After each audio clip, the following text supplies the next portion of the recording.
Assalamualaikum warahmatullahi wabarakatuh. Alhamdulillazi hadana li hadza wa ma kunna linahtadiya laula an hadana Allah. Asyhadu an la ilaha illallah wa asyhadu anna Muhammadan abduhu wa rasuluh. Allahumma shalli ala sayyidina Muhammad wa ala alihi wa sahbihi rasulillah ajma'in. Amma ba'd. Jemaah Juhur rahimahumullah, ada kata-kata asar yang disampaikan sahabat, bahkan ini sering didiskusikan oleh pakar-pakar, ya, baik saintis ataupun para ulama. Man aradat dunya fa'alaihi bi ilmi, wa man aradal akhirah fa'alaihi bi ilmi, wa man aradahuma fa'alaihi bi ilmi. Mahfumnya lebih kurang, kalau nak kita mendapatkan sukses dan bahagia dunia, ya dikatakan di sini dengan ilmu pengetahuan. Kalau nak dapat bahagia akhirat juga dengan ilmu pengetahuan. Kalau nak kita dapat bahagia dua-duanya juga dengan ilmu pengetahuan. Nah, kita bersyukur dengan kasih sayang Allah. Allah masih ringankan langkah dan hati kita untuk, ya, dapat melaksanakan perintahnya. Apalagi seperti kita ketahui, perintahnya sholat ini amal yang terbesar daripada perintah-perintah Allah yang lainnya. Mengapa? Suatu hari sahabat pernah tanya, ya Rasulullah, apa amal yang terbesar? Rasulullah jawab, sholat 5 waktu.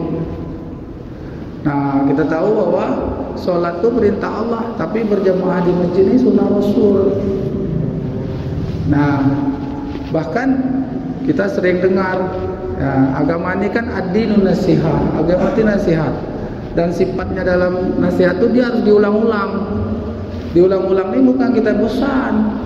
Kalau agama itu seperti azan, kalau kita azan diulang-ulang itu kita bosan, something wrong tuh, ada yang sakit dalam kalbu kita. 5 kali sehari azan tuh, tak ada bosan. Bahkan orang kafir yang jujur tuh dia kadang-kadang berpikir juga, kok belum azan gitu dia. Nah, begitu juga nasihat-nasihat agama. Nah, apa kehendaknya di situ? Yaitu apabila diulang-ulang itu menjadi seperti doa kita belajar, Rabbi zidni ilman warzuqni fahman. Artinya dari knowledge, ya, dari pengulangan itu supaya menjadi satu kepahaman. Nah, di atas kepahaman itu menjadi suatu apa? Menjadi suatu keyakinan, sehingga kita dapat mengaplikasikan dan dapat kita mengamalnya dengan apa? Dengan nikmat. Nah, contoh, ya, tadi sudah dikatakan sholat ini nampaknya sederhana tapi nilainya besar. Ya, SK-nya saja direct. Semua perintah Allah itu dalam Al-Quran, dalam hadis, ya, tapi perintah sholat ini Rasulullah ambil pada waktu Isra Mi'raj. Pada waktu Mi'raj sampai ke apa? Sidratul Muntaha, jumpa dengan Allah. Apa hadiahnya? Apa oleh-olehnya? Perintah sholat nih. Bukan untuk Rasul, baik sholat ini untuk kita. Masya Allah. Nah, lain daripada itu, kita lihat lagi secara analogi. Orang buta bisa sholat. Orang buta tidak bisa bawa mobil. Orang buntung bisa sholat. Tapi orang buntung untuk kerja-kerja lain akan terhambat. Tapi sholat mudah. Bahkan, maaf, nak kaya kah, nak miskin kah, nak raja kah, nak raya jelata, inilah perintah Allah itu sebenarnya mudah. Nah, kalau hati kita, pikiran kita tuh lapang. Nah, janjinya kan Allah tidak pernah bohong dan pasti, ya. Allah itu, kalau kita sendiri sah satu, kalau berjamaah 27, kalau 27 juta, kalau 27 mobil, 27 rumah, berebut kita. Nah, itulah materialisnya di situ. Nah, pada kesempatan ini berkaitan dengan asar tadi, saya katakan bahwa di samping kita dapat melaksanakan sholat, nah, dalam satu minggu kita ada majelis ilmu. Nah, majelis ilmu ini penting, tapi ingat, kita harus membedakan mana yang ilmu, mana yang saintek. Ya, Nah, kalau dalam bahasa fikihnya mana yang fardu ain, mana yang fardu kifayah. Contoh, kalau kita mau menjadi lawyer, kita mau jadi engineer, kita mau jadi pilot, kita mau jadi pembisnis, please lah, itu profesi, nggak dilarang kok. Sesuai dengan zamannya. Buya Hamka bilang zarab zaman, zarab makan. Tiap perubahan waktu akan membawa perubahan kondisi. Itu udah bisa dipungkiri. Contoh, waktu Isra Mi'raj 3 tahun sebelum hijrah, teknologi transportasi apa? Kuda dan unta. Tetapi sekarang 1443 hijrah, ya sudah 1440 nih, apa teknologi transportasi?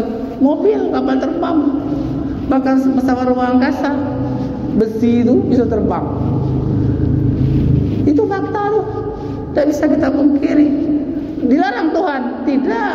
Orang pergi ke Mekah naik haji, umroh, naik apa? Unta, kuda.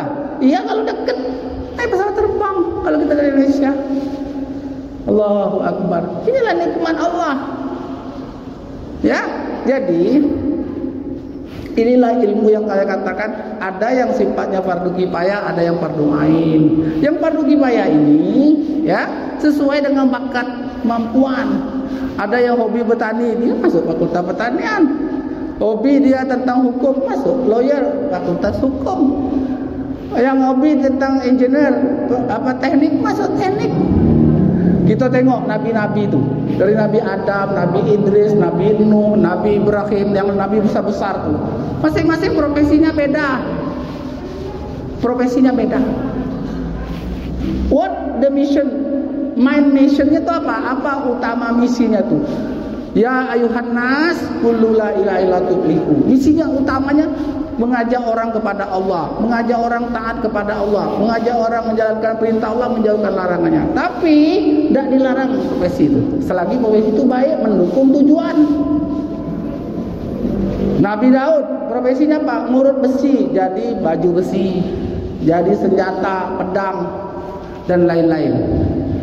Nabi Muhammad awalnya apa profesinya? Beternak, angon. Angon apa? Angon wedus, domba, baik punya pamannya ataupun punya titipan yang lain. Itu sejarah tuh. Iya, kalau sekarang gengsi gak jadi peternak, itu kekeliruan tuh. Padahal itu sunnah tuh. Tapi tidak harus kita semua nak jadi peternak. After that apa? Dagang. Dia pergi ke Sam, ke Yaman, sama umur 14 tahun sama pakciknya tuh Abu Talib tuh. Dia dagang. Sudah tuh umur 25 baru dia bekerja sama, joint venture dengan calon istrinya, akhirnya jadi istrinya Khadijah bin Khuwailid. Itu sejarah. Baru akhir usia nubuah 40 dilantik menjadi nabi di Gua Hira, ya, usia ada 40 tuh. Alhamdulillah saya masuk ke Gua Hira itu 2 kali, saya masuk ke Gua Hira itu. Ya, barulah dia mendapat dilantik menjadi nabi, ditandai dengan Iqra bismi rabbikal ladzi khalaq khalaqal insana min 'alaq Iqra wa rabbukal akram alladzi 'allama bil qalam 'allamal insana ma lam ya'lam. 5 ayat tuh surah Al-Alaq. Nah, barulah dia menjadi tugas utama dan pertamanya itulah macam mana mengajak diri keluarga dan pada waktu itu bangsa Quraisy ya, dan juga umat ini supaya kembali kepada Allah, mengenal Allah, menjalankan perintah Allah. Nah itu.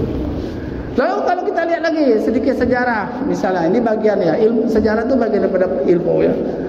Sahabat-sahabat yang terdekat, Abu Bakar, Umar, Utsman, Ali.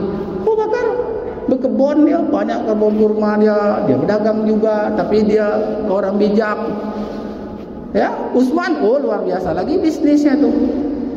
Nah, artinya apa?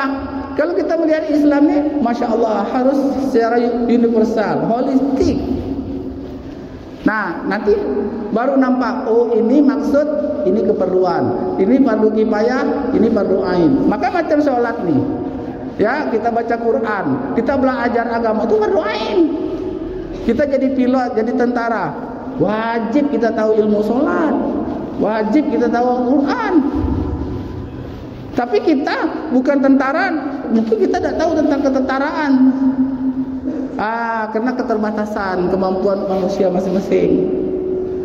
Sama-sama dokter aja. Dokter penyakit dalam tidak paham dengan gigi. Dokter dentis, dokter gigi tidak paham dengan penyakit dalam, sama-sama medis. Ya, inilah. Ini korelasinya dengan ada ayat dalam surah Al-Hasr tuh, ya. Min amri rabbih wa ma utitu minal ilmi illa qalila. Ilmu yang diberikan Allah kepada umat manusia itu sedikit sekali. Bahkan Rasulullah katakan, kau celuplah jari kau ke laut, kau angkatlah jari itu, setetek itulah ilmu itu dibagi umat dari umat awal sampai umat akhir zaman. Setetes air yang jatuh dari jari itu. Selainnya itu utitu minal ilmi illa qalila. Siapa yang bilang? Allah. Nah, maka kalau kita berpikirnya cuma menggunakan empirical, rasional, tidak dengan iman, kejebak kita. Dua jebaknya, kalau tidak jadi sekuler, jadi ateis. Kalau tidak jadi sekuler, jadi ateis. Nah, macam ini contoh. Sekarang kan masih saya tidak mengatakan perayaan, tapi peringatan ya, Isra Mi'raj nih. Isra Mi'raj ini kalau cuma pendekatan empirik dan logis, kacau. Tidak mungkin dalam waktu semalam dia balik pergi 1.200 kilo lebih dari Mekah ke Palestina itu, Masjidil Haram ke Masjidil Aqsa, terus mi'raj ke langit 7 sampai ke Sidratul Muntaha. Impossible.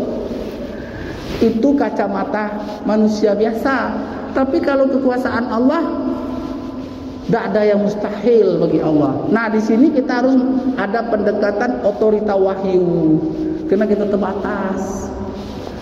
Tapi kalau kita tidak mengadakan pendekatan otorita wahyu, kita tidak latih makrifatullah itu, sudahlah kacau kita. Kita ambil yang enak, dah enak kita tinggalkan. Ini kacau. Balon cantik, kena duri sikit, tebuk, bocor, kempes, masuk sampah. Maka dalam Islam, Al-Quran itu bukan hanya ikra bacaan, tapi sumber ilmu, menjadi referensi. Suatu hari Buya Nasir ditanya, nih Buya Nasir nih seorang ulama, juga dulu pernah menjadi Masumi ya, dan juga menjadi perdana menteri. Dia ditanya di Bandung, Buya, di Kapita Selekta bukunya, kalau Al-Quran itu komplit, ngapa Al-Quran itu tidak ada cara buat radio? Kan masa itu masa zaman radio, TV, belum ada smartphone. Lalu Buya Nasir bilang, kalau Quran itu detail, cara buat radio, cara buat TV, cara buat rumah, penuh ini Quran semua nih, gedung nih. Dia itu bahan baku saja. Kita dikasih otak, akal, kita dikasih hati, berpikir. Kita kan dikasih waktu. Coba lihat, zaman Adam, Nabi Adam tuh, kalau saya lihat 10.000 tahun sebelum Masehi sampai zaman Nabi Muhammad tuh, kendaraan tuh udah ketik, kendaraan mobil masih pakai unta, kuda. Sekarang generasi kendaraan tuh makin meningkat, mobil makin cantik, makin bagus dan makin cepat. Bahkan pesawat demikian. Pesawat yang terbaru itu 1.000 passenger. Ini maknanya apa? Kalau kita pakai berpikir luas, sayangnya Tuhan dengan umat Nabi Muhammad ini kepada kita. Coba bayangkan kalau kita hidup pada zaman itu. Tinggal masalahnya, simpangnya dua. What your attitude? Macam mana sikap kita? Syukur tak? Sabar tak? Itu saja. Allah tak marah kita tak punya istana, tak punya jabatan, tak punya mobil, tak marah. Tapi Allah marah. Allah tak suka kalau kita tak jalankan perintahnya, tak masalah. Yang fardu-fardu misalnya puasa nanti datang, haji bagi yang mampu, zakat bagi yang mampu. Itu sikap. Suatu kedua, itu amalia. Di atas amalia itu apa? Umul amal tuh. Macam mana ilmu ini kita gelindingkan, kita bisa taburkan supaya menjadi hidayah. Kasih wujud. Contoh, kita gunakan amsal tadi. Rukun Islam itu 5. Bunyanul Islam li khamsin. Mengucap 2 kalimat syahadat, sembahyang 5 waktu, sholat 5 waktu, puasa, zakat, haji. 4 nih juklak juknisnya jelas. Waktunya, tempatnya, caranya. Contohlah yang paling ringan, sallu ra'aitumuni usolli, sudah jelas waktunya, caranya sudah. Tapi yang pertama, asyhadu an la ilaha illallah, macam mana mengamalkannya? Mengamalkan syahadat ini adalah kita kenalkan Allah, kita ajak manusia kepada Allah, ajak dia menjalankan perintah. Inilah dakwah. Dakwah itu mengajak. Kalau belajar taklim itu lebih tinggi lagi. Nah, itu sama ustaz, sama yang lebih tinggi lagi, sama kiai ya. Tapi kita kurang ajak bujuk. Orang non-muslim dia bujuk. Nah, disinilah lemahnya kita sekarang. Kadang-kadang kita sudah sama satu institusi, kadang satu keluarga, senyum pun tak ada lagi. Padahal ta'awanu 'alal birri wat taqwa wa la ta'awanu 'alal ismi wal udwan. Mulai dari apa? Senyum, smile. Kedua, assalamualaikum, apa kabar? Bahasa apa istilah itu? Salam. Sudah tu apa? Yalah, kita musyawarah lah, cerita macam mana kurang lebih. Tak bisa kita nak nolong orang, jangan repotkan orang. Wah, gampangkan tanda kita. Oh, kita tak bisa ngajar 30 juz, 1 juz. Tak bisa juga 1 surah Yasin. Tak juga surah Fatihah, tak juga bismillah, tak juga ajak dia ucap kalimah. Contoh, nah Nabi Muhammad waktu mendapat dilantik jadi Islam tu, mana ada Islam? Bininya pun Khadijah pun tak pun Islam, tapi bujuk. Yang paling bagus lagi apa? Kasih dia. Apa kita kasih yang bisa lembutkan hati. Tapi satu orang aja bisa dapat hidayah melalui lisan kita, usaha kita, cukup untuk kunci surga. Kita dah malah berbala berebut yang saya meteme. Walah. Masya Allah. Inilah kadang-kadang kalau sudah tadi ilmu tadi yang masuk itu bukan ilmu sains yang remeh-remeh. Ini contoh. Dulu ada BlackBerry, Nokia, almarhum. Itulah produk sains. Tapi produk ilmu, sholat subuh dulu 2, sekarang subuh dah berubah. Waktunya, caranya dah berubah. Haji dah berubah, tetap dia ke Mekah. Waktunya Dzulhijjah, kalau di luar umrah boleh bulan-bulan lain. Zakat tak berubah fitrah tu di bulan Ramadan, jelas jumlahnya, mustahiknya jelas, muzakinya jelas. Nah, kita kadang-kadang yang fardu ain, ilmu yang fardu ain kita belajar tunggu waktu luang, main-main. Yang bukan fardu ain, kita sungguh-sungguh. Inilah kaki akan menolong kita. Inilah yang akan menjadikan kita punya status ini. Impossible, bohong. Tengok sekarang, kalau sudah tidak ada ilmu agama betul dalam dirinya, diberikan sains, diberikan mungkin harta benda, diberikan yang lain-lain, ujung-ujungnya macam Fir'aun, jadi kesombongan. Apalagi dikasih kesusahan, ujungnya mengeluh. Tapi kalau ada agama, itu tadi sikap tadi, itu tadi, dikasih lebih, alhamdulillah, dia ingat ada orang. Dikasih kurang, dia bersabar, istighfar, ya Allah dapatkan aku dalam keadaan sabar. Karena sahabat-sahabat itu banyak miskin, tapi yang kaya pun ada. Tapi miskinnya sahabat itu mungkin dari sisi materi, tapi dari jiwanya dia apa? Kaya. Di mana letak kayanya? Hayatul jihad. Allahu Akbar, maju. Kenapa? Nampak surga di dia tu. Kalau kita ni kan mata saya lah masih jauh. Kalau sahabat tuh merindukan mati, bukan dia nak minta mati, dia minta panjang umur, tapi maut hubis sadik, maut tu alamat cintanya dengan Tuhan. Ini yang inilah kita perlu ngaji, kita muzakarah. Ngaji itu bukan alih mata. Korbankan waktu kita mungkin 10 menit, mungkin setengah jam untuk kita telaah tematik-tematik itu. Apalagi kalau bulan tua-tua. Apalagi kaget nyambut bulan Ramadan, harus buat catatan. Tidak ada peningkatan. Doa tak ada tambah, baca Quran tak ada tambah. Tapi cari duit mati-matian. Bukan tak boleh. Duit itulah kalau kita dah siap, attitude kita, dia mencelakakan kita. Tapi kalau kita siap, dialah penolong kita untuk kemaslahatan lebih baik. Contoh, jabatan tinggi, duit banyak pergi haji, dah aneh tu. Sekarang Malah kena mobil, tak ada orang berangkat. Mudah-mudahan tahun ini berangkat. Cepetan. Mobil gonta ganti, rumah tingkat meningkat. Bukan tak boleh. Mano perintah Allah yang fardu tua. Baca itu tempel di muka kita tuh. Baru kagak yang lain-lain. Kalau ngawinkan anak buat pesta untuk glamour, habis-habisan tahan berutang. Tapi kalau untuk yang pokok-pokok, itu tadi kenapa? Tadi man arafat dunia falil ini, man arafat falil ini, man aradahuma falil ini. Ilmu. Dia merasa, tapi bukan ilmu yang masuk. Pengetahuan. Kalaupun ilmu yang fardu kifayah, benarkan jam masak nasi goreng, itu kemahiran. Tak berdosa kita tidak bisa bahasa Inggris, tak berdosa kita tidak bisa bahasa Jepang, tapi berdosa kalau tidak bisa baca Quran. Buktinya apa? Nah, kita semayang baca Fatihah itu Quran walaupun Fatihah. Dia pikir Quran 30 juz. Iya betul, tapi paling tidak hebatnya Tuhan tuh, Allah tuh, maknya Al-Quran tuh Fatihah itu kita baca dalam semayang berapa? 17 kali dan semalam, ditambah surat-surat pendek. Nah, tinggal kita tuh Fatihah kita harus baca makhrajnya betul, merdu, cantik, sedap, tahu paham maknanya. Surah-surah itu ganti-ganti. Ini dari umur balik, sebelum balik sampai tua, surahnya itu saja. Kita ganti-ganti. Itulah perlunya niat, perlunya ikhtiar, perlunya belajar, evaluasi. Tapi yang kurang mohon maaf.